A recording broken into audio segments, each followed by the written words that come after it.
Hello everyone, today we are going to learn basic Ibis X tutorial how to invert. So for example, I will insert image. You can go to layer. I will click these icons. The next I will choose this image. Now if you want to invert this image, you can go to the filter tools and then you can choose adjust color. After it, you can choose the invert option.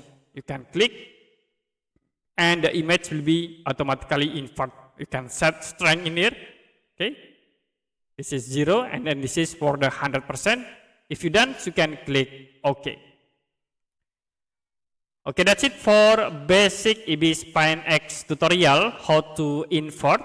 If you have any question about tutorial, you can comment below this video.